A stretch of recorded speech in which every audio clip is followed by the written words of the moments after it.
আসসালামু আলাইকুম এভরিওয়ান। এর আগের একটি ভিডিওতে আমি দেখাইছিলাম যে কিভাবে পালিত হাতির মাধ্যমে টাকা ওঠানো হয় বিভিন্ন বাজারে বা বিভিন্ন জায়গায়। সেটি ছিল পবিত্র রমজান মাস, মাহে রমজান মাস, ঈদের ঠিক আগ মুহূর্তে টাকা ওঠানো হয়েছিল পালিত হাতির মাধ্যমে। তেমনিভাবেই আজ 6/5/2024 রোজ সোমবার জামালপুর জেলা বকশীগঞ্জ উপজেলার বকশীগঞ্জ বাজারে সেই একই জায়গাতেই, একই বাজারে, একই রোডেই আবারও পালিত হাতির মাধ্যমে বিভিন্ন দোকানে দোকানে বা বিভিন্ন মার্কেটে টাকা ওঠানো হচ্ছে। তো আপনারা এর আগের ভিডিওটিতে আমাকে অনেকজনই কমেন্ট করেছিলেন যে আসলে এটি একটি অন্যায়, একটি পালিত পশুর মাধ্যমে এইভাবে টাকা ওঠানোটা ভালো কোনো কাজ না, এটা আসলে অপরাধমূলক একটা কাজ। কিন্তু আসলে কি করা যাবে, মানুষকে বললেও মানুষ বুঝবে না।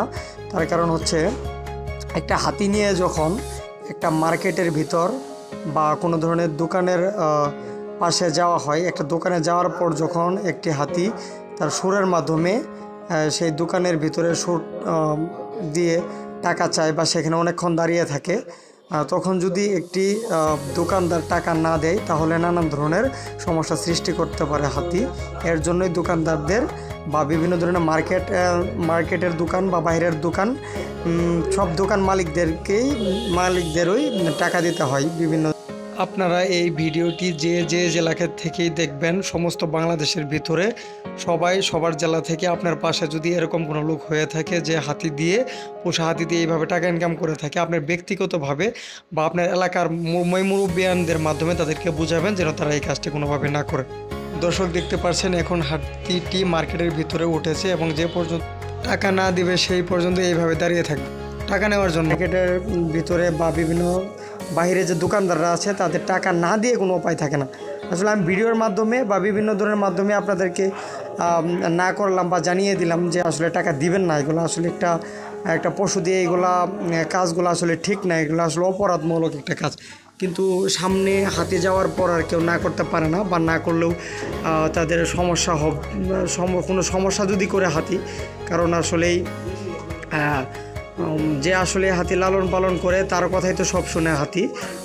আর হাতির সাথে কেউ সহজে বিভিন্ন ধরনের সমস্যাতে জড়িত হতে চাচ্ছে না বা চায় না, তার জন্য 5-10 টাকার জন্য কেউ না করে না। আসলে এইভাবেই প্রত্যেক বছরে তোলা হয় এইভাবে টাকা হাতির মাধ্যমে। আসলে এটি বিভিন্ন ধরনের সার্কাস খেলা অংশগ্রহণ করে থাকে বিভিন্ন ধরনের হাতি। সেই হাতি সার্কাস খেলাতেও বিভিন্ন ধরনের সার্কাস খেলা দেখায় নিয়ে থাকে, এবং কি বিভিন্ন ধরনের বাজারে বিভিন্ন ধরনের দোকানপাটেও এইভাবে টাকা পয়সা এই হাতি দিয়ে নিয়ে থাকে। এইভাবেই হাতি দিয়ে তারা সব জায়গাতে টাকা নিয়ে থাকে। তো আজ একসাথেই বকশীগঞ্জ উপজেলা বকশীগঞ্জ বাজারে 2টি হাতি নিয়ে আসা হয়েছিল। আসলেই মনে হয় কোনো জায়গাতে সার্কাস খেলা। এখন দেখতে পাচ্ছেন আরেকটি হাতি, কিছুক্ষণ আগে একটি হাতি দেখানো হলো, সেই হাতির মাধ্যমে টাকা উঠিয়ে অনেক দূর চলে গিয়েছে। তারপরে আরেকটি হাতি আমি একটু সামনে আগানোর সাথে দেখতে পারলাম, এবং কি এই হাতিটি হচ্ছে একটু ছোট আকারের হাতি, আগেরটি ছিল অনেক বড় ধরনের হাতি। এই হাতিটি একটু ছোট, এটি দিয়েও টাকা ওঠানো হচ্ছে। তো এইভাবে সবাই টাকা উঠিয়ে থাকে। তো দর্শক সবাই সতর্ক থাকবেন, ভালো থাকবেন, সুস্থ থাকবেন, আমার জন্য দোয়া করবেন। আল্লাহ হাফেজ।